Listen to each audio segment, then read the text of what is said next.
Good morning. We have a Fox-Disney merger update for you today. On top of that, there's It Chapter 2 casting news, and it's basically fan casting come to life. On top of that, we have so much more to cover today, and we've got a great panel to do it. I am so lucky to be on this desk this morning with Haleigh Foutch and also John Rocha. We've got a lot to cover today, but you know what else is super important? Subscribing to this YouTube channel and also clicking that little bell, because we cover a lot of stuff on this channel, and if you don't click that bell and get your notifications, you might miss something, and that would stink, because we had a whole bunch of great stories this week, so be sure to check that out. Also, we have brand new news, or really a new trailer that dropped first thing this morning, so it wasn't on our lineup, but we're adding to it anyway. We are going to talk about the brand new Incredibles 2 trailer, which dropped this morning, reveals a little more of the story, but more importantly, it reveals the villain of this new movie, and I'm interested to hear about what you think, Haleigh, because someone told me that you weren't all that excited for Incredibles 2. Yeah, I like the first one. It's not my favorite Pixar movie. It's just not something... I said that when the trailer popped up, it wasn't like, I need to watch this right now. I was like, But I did like the trailer, and I love the design of the new villain. He actually looks super spooky. Like, I'm worried about my young nieces and nephews getting a little scared in the theater. But I liked the trailer. It did catch my interest. The animation looks gorgeous. Mm-hmm. It got me a little more there. Okay, I'm glad to hear that. Yeah. I'm pretty satisfied with what we saw in this trailer, and maybe it's because I have that Ocean's 8 trailer that we just watched on my mind, and one of my chief complaints about that was, it's cool to see the lineup, but I don't really feel like I get to know the characters. I get to feel part of that family, and yeah, Incredibles has another movie to back that up and enhance that a little more with this, but even then, you watch this second trailer, and there's a lot of scenes that actually have room to breathe and play out and give you more information on family dynamics. And really, the superhero element is a ton of fun, but part of the reason that the Incredibles movie, the first one, has so much heart is because of the interaction and the connection between those characters, and I love that so much. So the fact that they took the time to let us sit at the dinner table with them for a little bit, do the math homework together, things like that really does enhance atmosphere, enhances relationships, and makes me even more excited about this. Rocha, what'd you think about the trailer, and specifically that villain? Yeah, I absolutely loved the trailer. I thought it was I think you did a great job of detailing why this trailer works so much better for me than the first trailer did, because my issues with the first trailer were, we don't know what she's doing. We don't know what her mission is. We're supposed to be saying this is about her, and then you show me Mr. Fantastic the whole trailer. So, I wanted to see more of what she was doing, her mission, Wrong what she family was of going. four. Huh? Wrong family of four. Oh, right, yeah, well, Mr. Incredible, sorry, Mr. It's Incredible. just a funny joke to make when Yeah, everyone's you're like, right. It's a good point. It's just Fantastic Four. I got Elastigirl confused with Mr. It happens, so they're the same powers. And so the thing but I enjoyed about it is we got to see more of her interaction, what she's doing, and the struggles that she's going to have, right? The question of, to save my family, I have to leave my family, to uphold the law, I have to break the law. These kinds of things that people come in contact with, and we see all the time in superhero movies. And what's brilliant about the best superhero films are, and this finally feels like a superhero movie to me, the best thing about them is that it's only happenstance that they're superheroes. What really is great is the human stuff they're going through. And that's what this trailer really highlights, all the stuff that's going on with their dynamic as a relationship, and how that's changing because she's going off to work and now he's staying home, and then how he deals with the kids, Violet going through her teenage stuff that she's going through, and everything going on there. And then she's out there, and you have Bob Odenkirk. What is his play in all this going on? What is his character going to do? And it's very modern. It's very, it's relatable. It's modern about what they're confronting, all the paparazzi, all this stuff going on. And then you have the great villain, Screenslaver, which I always love the inventiveness of the villain names in the Incredibles series. I mean, Bon Voyage is really tough to beat for me, but Screenslaver is great. Screenslaver, and we also have, if you saw on that poster, all those superhero wannabes in the back. And I forget what that guy's name is, but I read something online where that super old dude who's hunched over, he has acid reflux, so he can breathe fire. I thought that was really clever. But you bring up the idea of what I believe Elastigirl and also I'm about to say Mr. Incredible. Mr. Incredible say in the trailer about it's crazy because I have to to leave my family in order to save them, and the right versus wrong thing. And I'm just wondering, based on what we saw at the end of the trailer, where it does introduce screenslaver, because especially in the first movie, the villain and the hero relationship enhanced everything that the hero was going through on their own, no matter what. So I'm just wondering, is the screenslaver idea just a way to tap into like modern technology and the fact that we're all walking around like this all the time, or is there something to connect it to the pars? Do you have any thoughts on that, Haleigh? Well, it ties into something that I've been wondering about this film, is how do you make The Incredibles as interesting and relevant when we have seen so many superhero movies in the years since the first one came out? And I'm curious if that's the angle they're going to go with, you know, like the demons of technology coming to sort of bite us in the ass in a more direct way. I'm not sure I'm convinced it's going to be that deep from this one little glimpse of him, but I hope it takes it there, because they really do, I think, need to do something to get it to that level. Now that we've seen Logan, you know, we've seen these movies that break the rules and offer something unique on the superhero genre that just didn't exist when the first Incredibles came out. Yeah, I'm really interested to see how all this plays out. I mean, we're not that far off from this movie's release, and it should probably be one of the biggest box office earners of the summer. Well, my concern with the screenslaver, and because Odenkirk seems to be like he's going to be the villain in my mind, and so this could be a Iron Man 3 situation. Is the slaver like the Mandarin type thing, and is the real villain, you know, Odenkirk as the Justin Hammer part, or whoever, I forget who the villain was that Guy Pearce was playing in that film. But all of that plays out in this film. And what I like about the Incredibles series is able to make fun and be playful about superheroes while still respecting it. And that's what's so great about this. And this looks like this stays in the same vibe. Even at the end with Frozone and his wife, you know, you better be back ASAP, you know, that kind of stuff. So I enjoy that dynamic's still there. And then we get Jack Jack. And we don't know how Jack Jack's going to play into this thing, because all the different things, he's still obviously suffering from multiple power syndrome. So he doesn't know how to use this just yet, but him turning combustible, and of course, Edna Mode being there based off Edith Head, like seeing that play out a little bit more is going to be fun too. So we'll see the dynamic as it progresses, but this is the trailer I really wanted. So this gets me super excited. I agree with Haleigh. Like, this gets me now excited to see it. All right. Sold all around on Incredibles 2. But now the question is, will this Disney Fox sale actually go through? And we do have an update for you on this story. So we've been following it, obviously, for a while now. And this update comes from Deadline. So during Fox's town hall meeting for employees, 20th Century Fox president Peter Rice said that they expect the deal to officially be finalized by the end of summer 2019. But according to Rice, that's at the very latest. There is a chance that this thing could close by spring 2019. So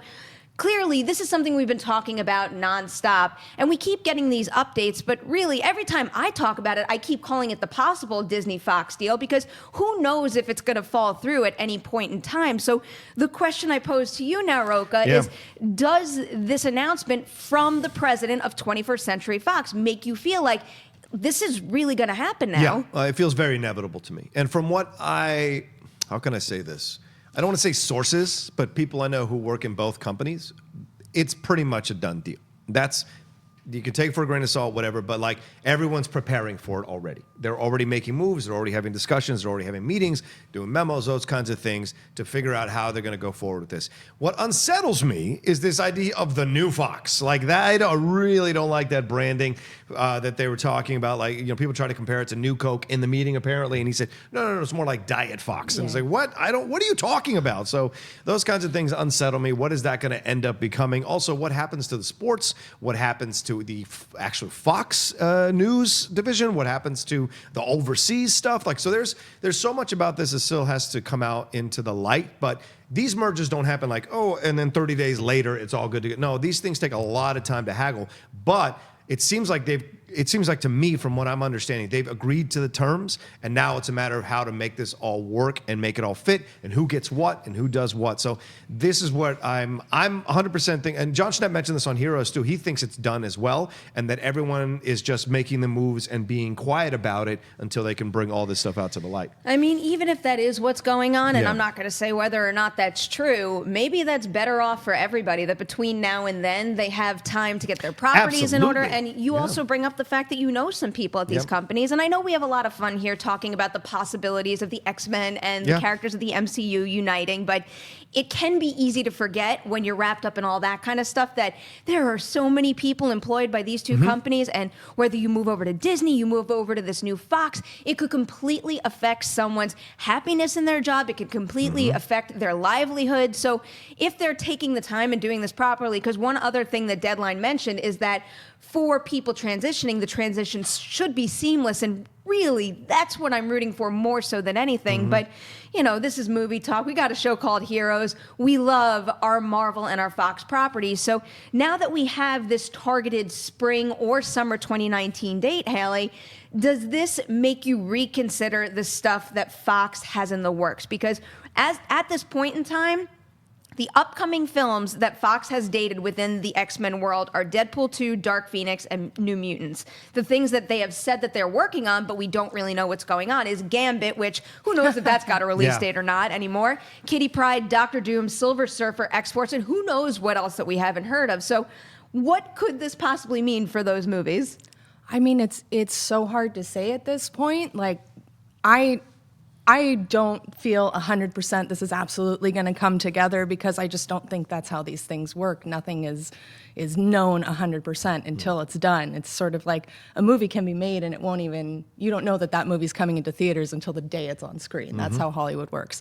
But with that sort of disclaimer that who the hell knows, I do think that if Kevin Feige has been saying, like, we're not even thinking about that until the deal is closed, that's no, I absolutely think they had a contingency plan looking forward, what they were going to do if the Fox deal didn't happen and what they would do if it did. Sort of like with Spider-Man, before they knew they had him, they planned for both. So my thought is they definitely have a plan, and my concern is how R-rated does Disney want to keep things at this point? Right. Hopefully they'll take the approach that this is a different type of creative outlet where it's technically Disney, but it's not necessarily Disney-fied branding. But once you do that, once you cross over the universes, how much do you have to make compromises on that front?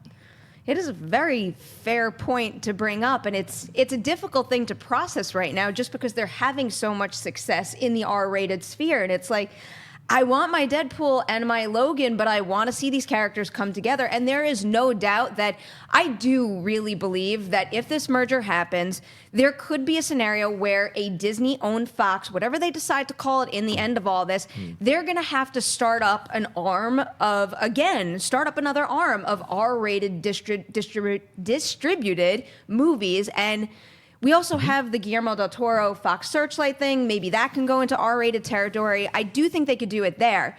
Crossing over the X-Men characters with the Marvel characters is a completely different story, because once that happens, that is a mini brand in and of itself, and it needs to stay uniform. So I don't see how they could have the two versions if that is how this goes. I want to throw something too, because I've been working on this MCU stuff we've been talking about off camera, this breaking down everything you need to know about the MCU before you walk into Infinity War. And one of the post-credit scenes really stood out to me after Guardians of the Galaxy Volume 2.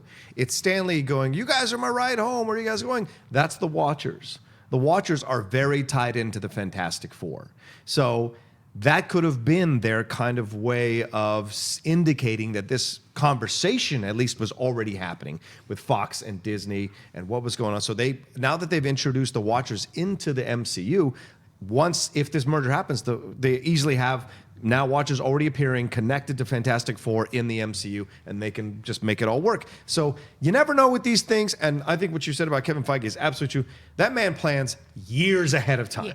And so he has an incredible gift for do that. Not a lot of people can do that. He's incredible at doing that. And so he might have planted stuff in anticipation with the hope that it could work. Doesn't mean it will, but with the hope that it might. It's a scary reality that is going to completely change the landscape of this industry as we know it, but there could also be a lot of exciting possibilities that come. And another thing that I'm really excited about right now that exists in another studio, not Fox, not Disney, it's Warner Brothers, and it is It Chapter 2.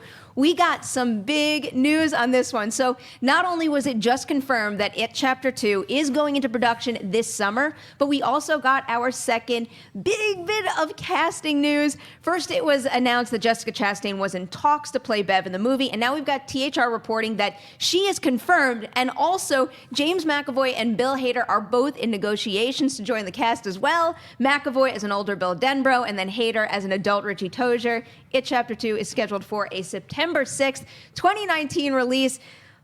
I'm not going to bang the desk, but I want to because I want this movie now. This is so weird to me. I said this exact thing when I did the news video with Dorian yesterday. Because I'm a fan of so many things that call for those fan casting articles, and fan casting can be a blast, but it's so rare that something like that actually happens. So the fact that Bill Hader in particular was cast as Richie Tozier, it almost felt like a joke. But thankfully, April Fool's is well past us. So this could be the real deal. Assuming the negotiations go through, he will be our adult Richie. And I think James McAvoy is freaking pitch perfect for Bill Denbrough. Haleigh, I know you are a huge It fan as well. Yeah. Can the casting get any better than this? It cannot, Perry. It's perfection. I can't even believe the Bill Hader thing is happening. Although I tweeted this yesterday, like, it's the only acceptable casting, and I'm not at all surprised that the Muschiettis know that. Like, it's perfection. As soon as it was put out there on the internet, I don't know that anybody would settle for less. I mean, of course, the deal still has to close. It's not a done deal. And if that doesn't happen, I'm sure someone else will be acceptable. But no, this is perfection. And James McAvoy, what a great call. That character, Bill, is really the one that's the most wide open. You can really go for any sort of leading man type. And he's such an interesting pick, a quality pick, and he does have that sort of soulful quality you want from Bill Denbrough, especially when he's older and wiser and been through even more shit. I love it. I think they're nailing it. Chastain was obviously going to happen because of her and the Muschiettis. Oh, yeah. But it's perfect. I can't wait to see what they do next. Roker, you're not as big of a horror fan as we are. Oh, but no. are you hyped about this? Are you super into It in general? Yeah, well, yeah. I mean, I read the book multiple times growing up as a kid. I didn't, and the TV series, I didn't love it as much as everybody else did because it was kind of cheesy. But Agreed. Yeah. This film, incredible. Scared the living hell out of me, and I refuse to see it again because it scared the living hell out of me. It's so good.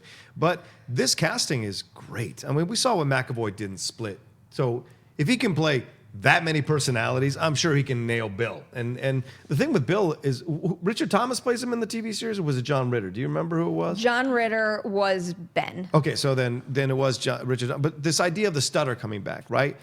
This is what's going to happen, isn't with him when he comes back into the city and back into that time in his life. That stutter will come back. That's him, right? Who has the stutter issue? Yes. Yeah. So I can see McAvoy doing that really well, and the soul you talked about, that's going to come through because you want to champion a guy like this. But McAvoy can play these like kind of vicious characters, but he can also play these really characters you empathize with. We see this with his Professor X interpretation, and so I'm excited for this. And Hader is really coming up. I mean, it's amazing to me that this guy has made this transition from SNL, because there's a lot of people who had way more of a name in SNL in terms of characters and their ability to play multiple characters. His ability to do impressions and play a few characters that came back was nice, but a lot of these guys don't always transfer over. Look, Harvey was an incredible impressionist and had great roles, but couldn't quite transition into feature film. So to see that Hader is doing this, I couldn't be happier for him, because I love this guy a lot. I listen to him in interviews, and also Barry is great as well. So good. Such a good show on HBO, which I caught up on over the weekend. And so to see him taking these bigger roles and really expanding his resume as an actor is just encouraging, so much so. And he's known, of course, for his comedy in SNL, but he's proven to himself to be a spectacular dramatic actor in this film called The Skeleton Twins, which not enough people saw. Such a Watch good it. movie. Is that the one with Kristen Wiig? Yeah. Yes, I need to see that And one. he can go there, like really go there. Well, I'm even so Trainwreck, excited. he had some great scenes. Yeah, sure. Very nice dramatic scenes in Trainwreck, even in that comedy. Yeah. So now the next question is obviously who is going to fill out the remaining roles. But rather than sit here and fan cast, because we all have seen them. I mean, I'm totally behind the idea of Chris Pratt playing an adult adult Ben and Chiwetel Ejiofor playing adult Mike. But I want to know what you guys think about the potential with the rest of the casting, just in terms of star power, because the first It movie had a production budget of $35 million. Obviously, they made a ton of money, so they're going to up the budget on this one, and they can possibly afford a whole full cast of big names. But one, is that the right move? And two, do you think they're even going to do it? They have they could have three very famous headliners should these two sign on. Is there any point in rounding out the cast with a celebrity all-star cast, or would you rather see some newer people in the mix? I was really fond of the idea of unknowns, and now that I see the way they're casting, though, I'm not sure, like, let's say they pick an unknown for Ben, and he's put up against Jessica Chastain and James McAvoy. I'm not sure how much that reads, because you've got so much star power surrounding them. Maybe it would go perfectly, but it might feel a bit strange to me. Like, if you see a really famous person cameo in a movie where you don't expect them, sometimes it pulls you out of the film. Matt Damon. I think you know exactly what I'm talking about. But I do feel like they need a star power person for Ben. He's such a huge part of that story and a major player. I absolutely think they could go for an unknown for some of the characters that don't have as big of a part. I'm curious most of all to see what they do with Stanley. Oh, yeah. I'm hoping they pull a Scream and Drew Barrymore it, but we'll see.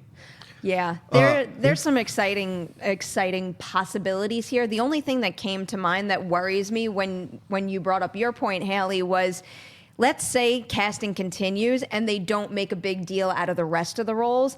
I'm a little afraid that maybe it could wind up feeling unbalanced just in terms of which characters are highlighted, because one of the things that I did appreciate about the miniseries, and especially about the source material, is that every single one of them has not only just set piece type scary encounters with Pennywise, but they all have deeply rooted emotional attachments to what they're experiencing. And I did think that the weight of all the characters in the first movie was just a tiny bit uneven with some of them, so I don't want to see that continue. I want to see them all get their screen time and have fully fleshed out roles here. So if they cast an unknown, my mind's going to start going to, Richie, Bev, and Bill, they're going to be the headliners here, and the rest are going to be supporting characters. No, that's not what the Losers Club is about. It's about their personal journeys, but it's also about what their personal journeys coming together means for this greater fight against Pennywise. Yeah, you make great points, but that's absolutely true. And,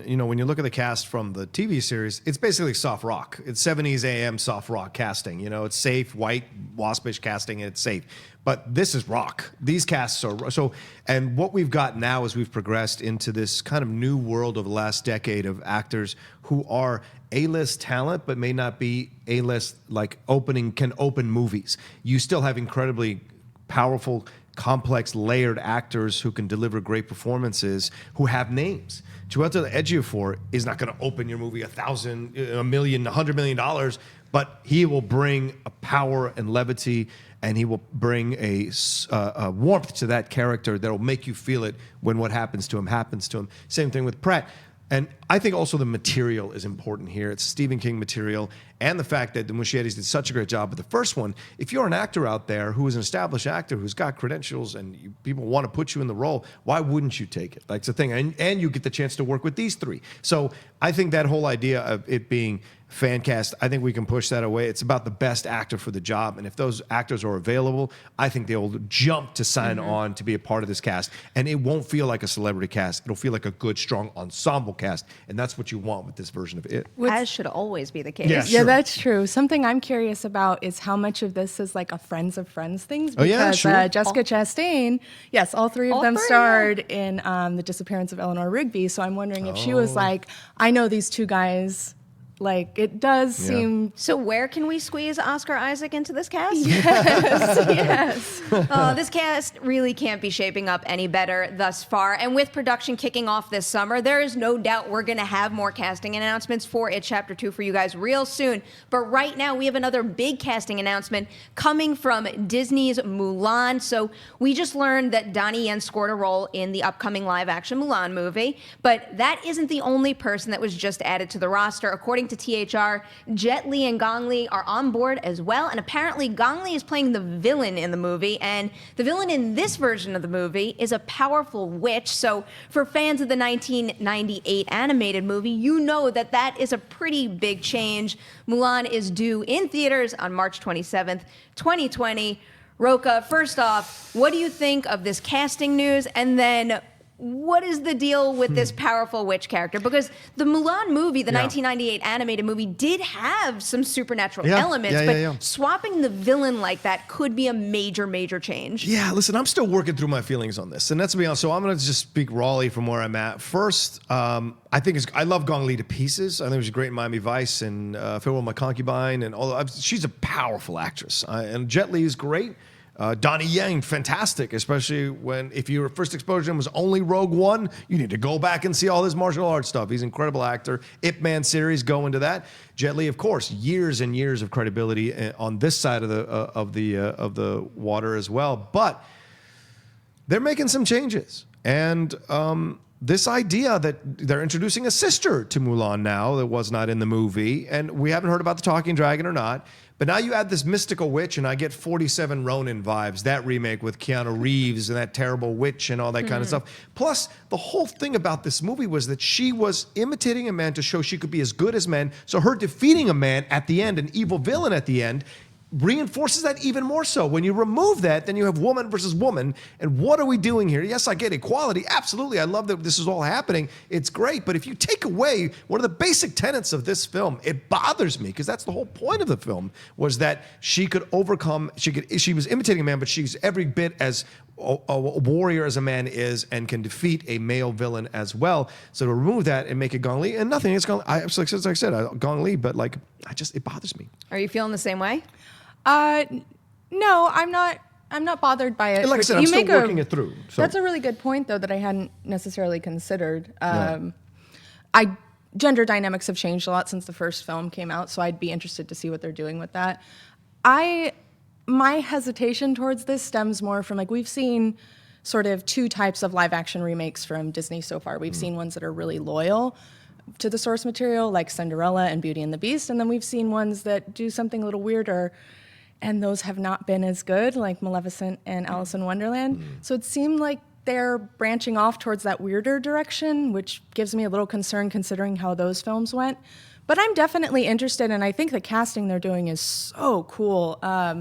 When they added Donnie Yen, that's when I was like, you know what, I don't even care. I'm going to watch this movie. I'm so in. He's going to be training her to fight. Like, if anybody in the world could train you to fight, Donnie Yen is a choice. Listen to his advice. Go watch Ip Man if you haven't seen it. Dig into his films outside of Hollywood. He's spectacular. Yeah, I mean, you brought up a really good point that I hadn't really considered either. When I was looking at this, my mind just initially went to bumping up the supernatural element, and the first thing I thought of, because I really disliked it, was Maleficent.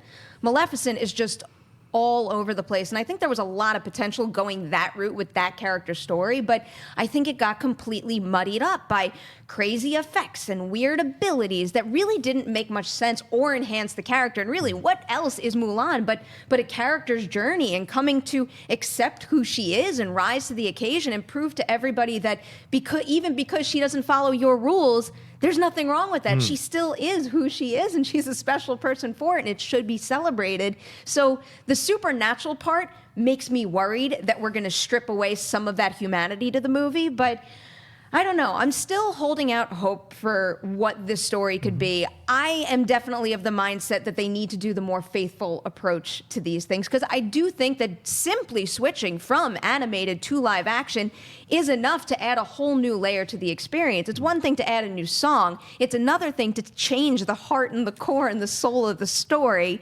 The other thing that is on my mind right now is, because we're constantly talking about it, as we should be talking about it, is that Disney is taking the initiative to cast this up with a largely Chinese cast. I applaud them big time for that, but it has me thinking, like, what happens when the voice of Mushu, for example, is cast? Is that when we're going to get our Hollywood A-lister? Because as much as I want them to continue down this exact path, round the cast out like this, please, if anyone from Disney is watching. But I would not be surprised if we got some sort of some sort of domestic headliner on this in the end.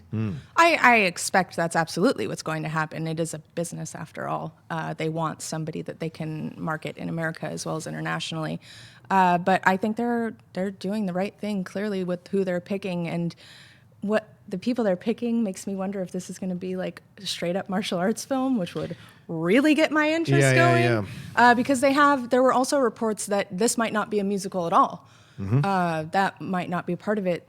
So they might, like you're saying, Perri, they might be fundamentally changing the heart of what people love about that movie. But if they're creating something that's a straight up martial arts movie that kicks ass, I'm still going to be into it. I'm fine with that. You saw my expression change. It had nothing to do with the music. Actually, when I'm looking at, Mulan isn't necessarily my favorite Disney classic animated movie, but when I'm looking at it compared to some of the other ones, I think that the music is important and the music is great in it, but if I could pick one movie to take the musical numbers out of, it might be this one over some others. So I don't think that's necessarily the thing that'll get me on board or push me off, but they're clearly changing a lot. They are. It will be for a lot of people though if they remove those songs. Yeah. Absolutely, and they turn into a martial arts movie. Then you take away the universal appeal to it, and that's not. We love martial arts. Like martial arts are great, but it's not necessarily a massively large genre on this side of the water. So like this, I think it would be dangerous for them to do that. That being It's probably not what people go to Disney for either. Yeah, exactly. The martial arts. But you don't cast Jet Li and not give him a fight scene. Right. And he's the emperor. Yep. So like, what are we talking about here? Where is this going to go in the long run? And is he related to Donnie Yen in some way? How's that going to work out? I had this incredible feel we were talking about it, that there is no dragon. And that her sister is Mushu and sneaks on and is like her guide and also dresses up as the guy, as a man. And so they're doing this together to go against. So that's a possibility. So, or she dies and she becomes the voice of Mushu, something like that. So, I mean, these are the things that in my head are dancing around as I hear all these changes. Because I'm like, once you break the seal, it's really hard to close the bottle up again and make all these changes. But the director, I forget her name from Whale Rider. Nick Carroll. I love her. That film does not get enough love for what it is. And so for her tackling this, I'm excited about it. I have concerns, but I'm still excited. We're totally on the same wavelength. You said the sister thing, and the two of us were like, I wish there was a two-shot to capture that reaction. It's certainly possible. But now that the camera is on me, I approve of that idea. That is very intriguing to me. We'll have to wait and see how all this shapes out. We still have some time before the movie comes out, so no doubt we will be continuing to cover this story as well. Now we're moving on to our fourth story of the day, and it is all about The Predator. So we already knew that Shane Black's The Predator movie underwent some reshoots, which is par for the course, but now we've got a specific update on what those reshoots entailed, and it comes from cast member Keegan-Michael Key, who told Cinema Blend, "We just finished reshoots last week, and just about 3/4 of the third act was rewritten. And Shane Black he's just a consummate professional and a consummate writer. He's a wordsmith. It was a really, really exhilarating experience, and I think that he's still one of our most vibrant writers of cinema." So there you have it, guys. Most of the third act of The Predator was reshot during additional photography. We are expecting to see a trailer for this one pretty soon because the movie is due in theaters on September 14th. Rocha, we did the news video. We did. I know what you think. Yeah. I want to know what Haleigh thinks about this because we cover reshoots all the time, and the knee-jerk reaction does tend to be doom and gloom. They did it all wrong. How are they ever going to fix this? How do you initially react to this? Or maybe not so knee-jerk, but yes, go ahead. I wish I knew what Rocha thought. I should have watched that news video. But because my reaction definitely isn't like, this is the end of Predator, it's going to be terrible. Because he was the one who rewrote it, which, reshoots, I think we all know, are common, normal things that most Hollywood movies participate in. Most of them don't reshoot 3/4 of their third act. But I feel like if it was a big studio saying, I hate what you're doing, they would have brought someone else in to finish it, sort of like what we saw with a few other movies recently. I don't know. My alarms are raised, but they're not going off. I'm curious, and will you please just say what you think, Rocha? No, I'm listening comfortably. I'm respectfully listening. Respectfully? Yes. That is a topic for another conversation. No, I definitely am curious. I'm not sounding the alarm because he was the one to handle it. the way Keegan-Michael Key is talking about it as well doesn't sound as if he's like super bitter about it, or you can sometimes tell when an actor's like saying their party line. That's not the vibe I get from him. Also, having interviewed him multiple times, he's a fairly candid, nice, genuine person.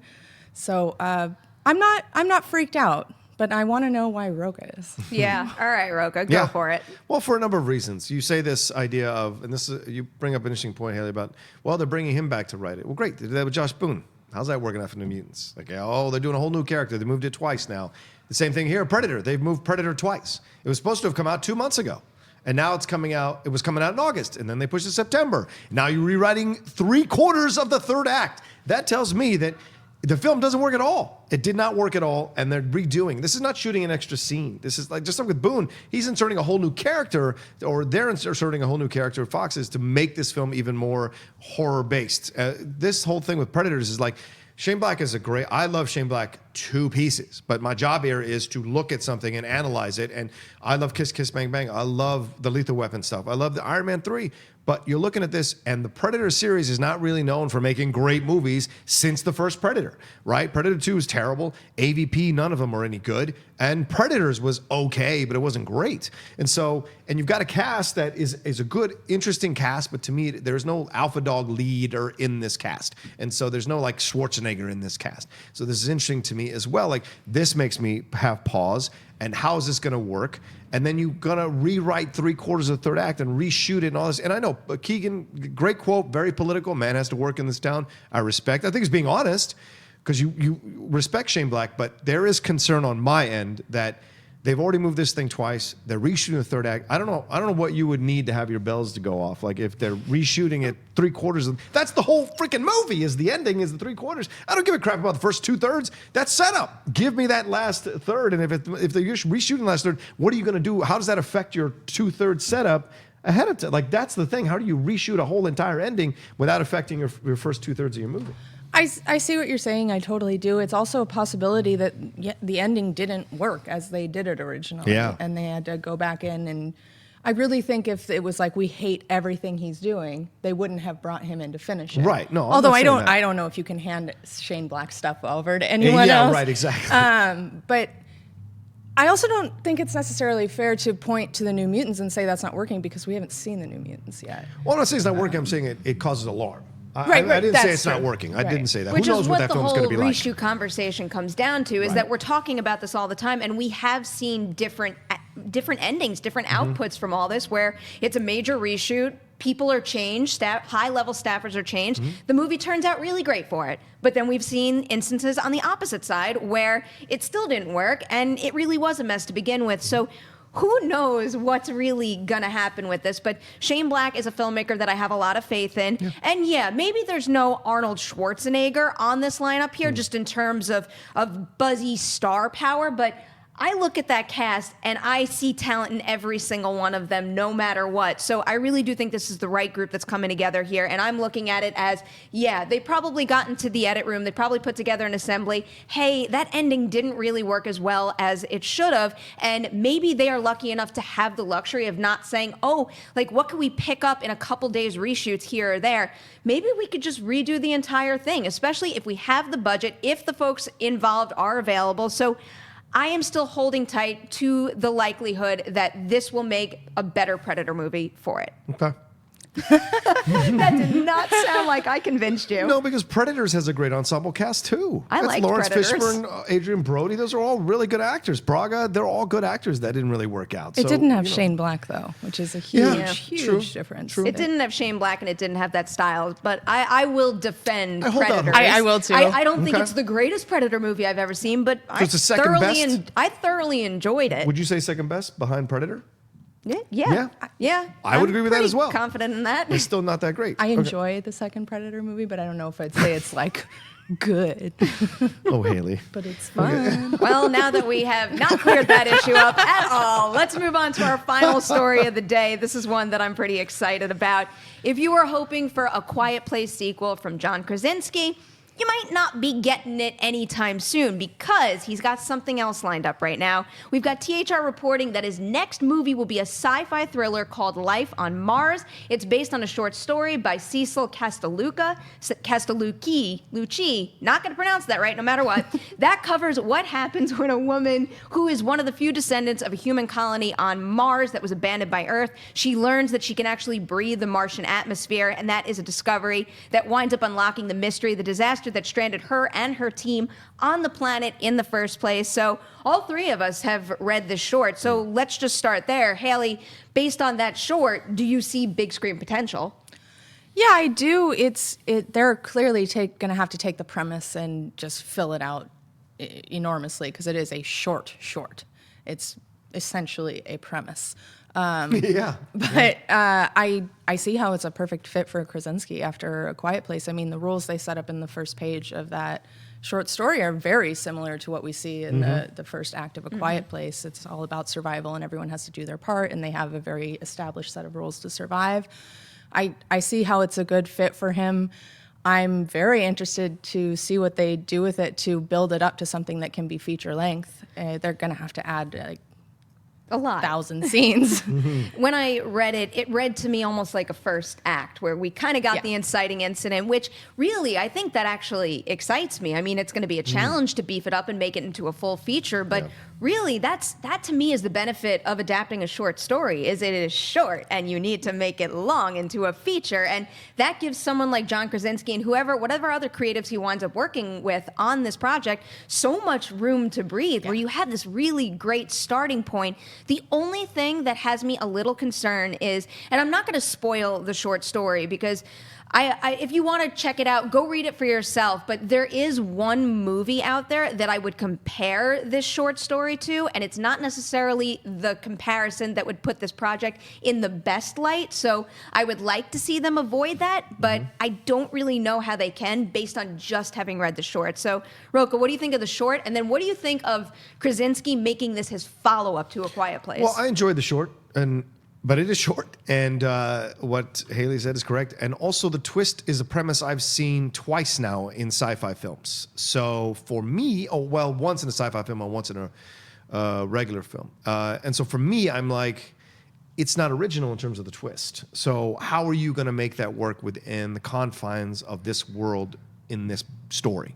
So, but after having seen this movie and after gone through the Ben Affleck experience, I'm on board with Krasinski doing this, an actor turning into a director who kind of surprising us with what he's able to do with his first project out, and then now going into a sophomore project. What's he going to bring to it? You know, we see this with Ben Affleck. The Town is still my favorite one that he's ever directed, and that was his second film after Gone Baby Gone. So I hold out hope that this will be even better. If he casts Emily Blunt, I'm 1,000% on board on this again. And so, but I think what you brought up, Perri, is interesting that I hadn't thought of, is the idea that this could just be the first act, and then what happens next. And if they do a what happens next, and there isn't that twist at the end that's just like, oh, there's the twist, then I'm 1,000% on board with that, because this kind of thing already lends itself to some kind of horror. So he always showed that he could do some incredible creatures in A Quiet Place. So what can he bring to this story, and then what premise will he operate from in terms of making for this film, in terms of making an even grander twist than the first one. So yeah, if the twist isn't the final twist, but more of an inciting incident, then I'm totally on board. That would completely erase the comparison that I referenced before. Right. Another thing I wanted to ask you, Haleigh, because we already talked about it on an earlier movie talk this week, was the whole Platinum Dunes thing with them saying, all right, we're done rebooting our horror properties in particular, because we well know they've made some not so good slasher reboots and sequels over the years. But with this, do you think that Krasinski could maybe be one of the best things to happen to Platinum Dunes? Is this really going to lock them into place with making original stories? Or do you read this as, oh, we made a lot of money on A Quiet Place, let's do it again? You know what? If that's their takeaway from making a lot of money on A Quiet Place, like, oh, we need to do original stories. That's what we always say we want studios to learn. It's not like, oh, we need more monsters, or, oh, we need more quiet movies. No, we need original stories. So if that's genuinely what they're taking away, good job. One of them. I will freak out if the result of A Quiet Place is more quiet movies. If there is a subgenre called quiet movies, I'm out. I hope it's true. I like their Friday the 13th remake, so I'll nod to your shirt for that. I do Okay, not yeah, like yeah. their remake of Nightmare. No. It's pretty atrocious, so I would love to see them back off of those a bit. Also, I don't know that there's a huge hunger for that right now. I think the box office numbers in recent years have shown that like we're really attracted to original horror stories right now that sort of break out and push the boundaries of the genre. And okay. No, it's a good point you bring up. There are counterpoints to it. Obviously, it is not original. No. The guys in the back schooled me about The Hitcher. Like because like we were arguing this before, and the Platinum Doom, they made a lot of money on their remakes, a lot. And so that's for a low budget. That's why they were able to keep doing them and churning them out. It was a good business plan. This is what Perri and I were fighting about. But the guys in the back cleared it up for me that they hadn't done a remake since The Hitcher, which is 2007. So it's like 11 years since they've done, I think, a horror remake. Right? Nightmare on Elm Street, 2010. Is that 10? Oh, so it's been Nightmare 8 on Elm years. Street, 2010. Oh boy, Nightmare on here Elm we Street. go. There it is, Here we there it go. is, And there it is. Friday the 13th was 2009. Okay, so it's been 7 or 8 years since they've done a remake. So I think what you're saying is right, though, to a degree, like that the idea for remakes is kind of done now. People are done with them. People are done with them all across the board. TV shows and everything else. Like people are just sick of them. Allow me to say this, though. When Halloween comes back, the tune may change if all of a sudden... It's not a remake, it's a sequel. It's a but sequel. With Carpenter involved. Exactly. But if that blows up and everybody takes to it, then I think all of a sudden they're going to go, who are our slasher icons again? Exactly. Can we come up with new slasher icons? I'm so tired. That is one thing that I so also want. tired. If that Halloween movie is good on them, and I want to see more sequels or reboots that are actually of a certain quality. But that's a question that I've always had a tough time answering. It's like, really, how many iconic slashers have we gotten in recent years? And I can make a case for some like, Jigsaw and Sam, but it does seem like we don't have very many. And that's my favorite subgenre of the horror genre. I love slashers to no end. I don't get it. I'm right there with you, Perri. And Halloween is not a slasher film. That's not a slasher film. It's not my opinion a slasher. I feel like we don't have time to do this right now. We'll he get is back to focused this. on Laurie Strode. That's it. Jason kills just to kill. Freddy kills just to kill.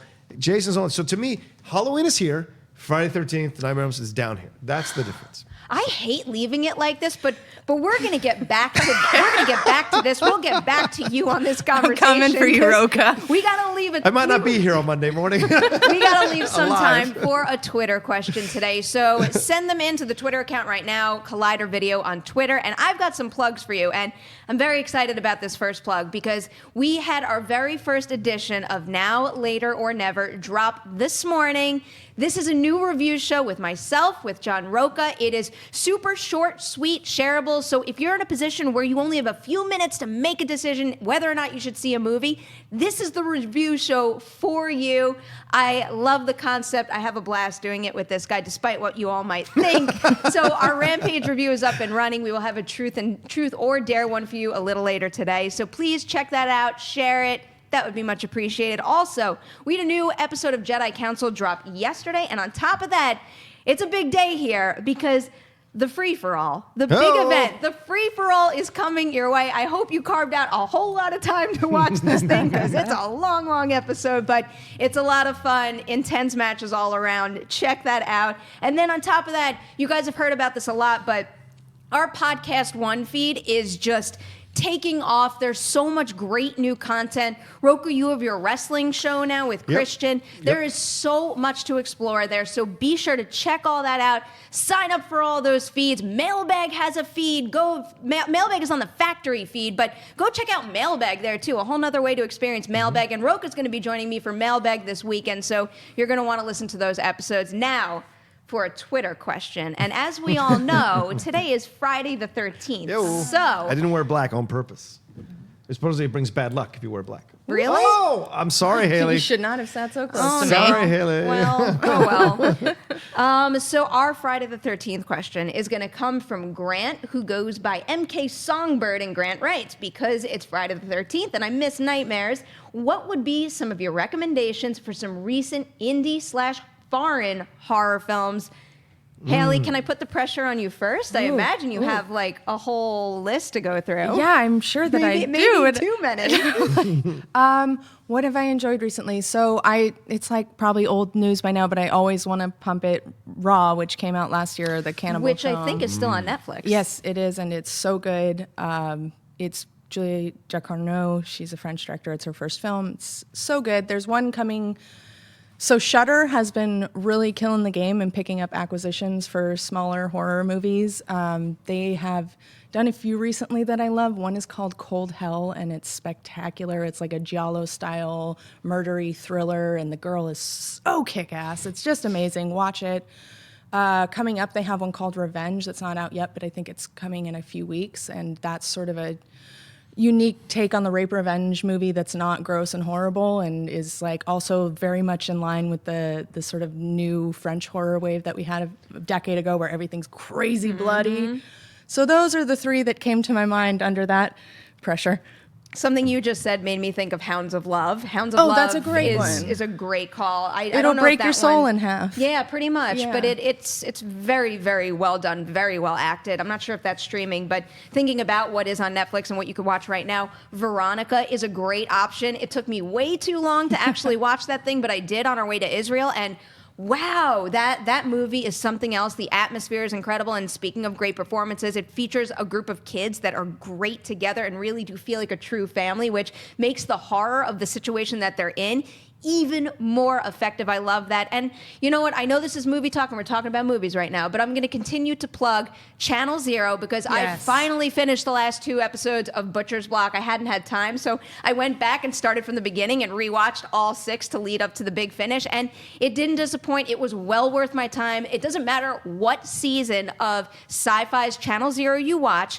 It could be Candle Cove, No End House, Butcher's Block, in any order. It's an anthology series. Just watch them, because if you want high-quality horror, I mean really, really good horror stories, that is where you will find them right now. I'll absolutely back that up. The last one was my favorite so far. Good. But yeah, any of them, get on it. Well, since this is movie talk, I'm gonna bring it back to movies. Oh, and I'm not Mario as seasoned as these two, but I will say the one. If you break through my wall of like I'm not a big fan of horror, and you're you're a foreign film, and I watch you, then to me I have to recommend you. And I think Train to Busan qualifies as a zombie film, but it still qualifies. It's great. I think The Audition qualifies. Going back to time, Let the Right One In. The original qualifies. High Tension is one I still go back to, even though the ending is controversial for a lot of people. I still go. And The Descent. If you haven't seen The Descent, and you have not seen The Descent, and you saw A Quiet Place, you are in for an even more insane jump scare, blow your mind type movie. So those are the ones that if you want to go to some classics from, I know the most recent ones, these two own that market, but some of the other ones that maybe you haven't gotten to yet for guys like me or people like me, those are ones you should try out. The Descent is one of my favorite horror movies of all time, which Same. happens to be streaming on Netflix. Yeah, is it really? Yeah. Good. The original version. Speaking of what we just said, obviously Veronica, I'm looking at The Descent, Raw is on there, Train to Busan is still on there, The Wailing, if you have a lot of time, The Wailing is a good option, but Something else I think is on there is Creep 2, the sequel. You should watch the first one too. Creep and Creep 2 are both available. Yeah, and I loved that sequel. I think Creep is a strange thing where the first film functions because you don't know what the hell is going to happen with this character, and once you figure out what his game is, I wasn't sure they could pull off the sequel, but they totally did. I saw The Devil is another one. It's a great Korean one. I love that movie. All right, so hopefully we didn't give you too much to watch right now because there's a lot of content for you to watch this weekend, like Mailbag. So go watch Mailbag, but before we close out, I want to thank Haley and Rocha for sitting on the table with me today. Also, all the guys in the back who are providing a great laugh track for us in the studio. We have Dorian over there managing the Twitter account. Thank you guys. This is a great show. I had so much fun. I hope you had fun. I hope you have a good weekend. I hope you watch Mailbag, and I hope you're right back here for Movie Talk Monday morning, 9 a.m. PST. Hey everybody, Mark Ellis here. Thanks for watching this episode of Collider Movie Talk. You want to watch more? Then click up here, or you can click right here for more great content from Collider. And if you haven't subscribed to Collider Video, do so right now and share this vid with your friends. Thanks for watching.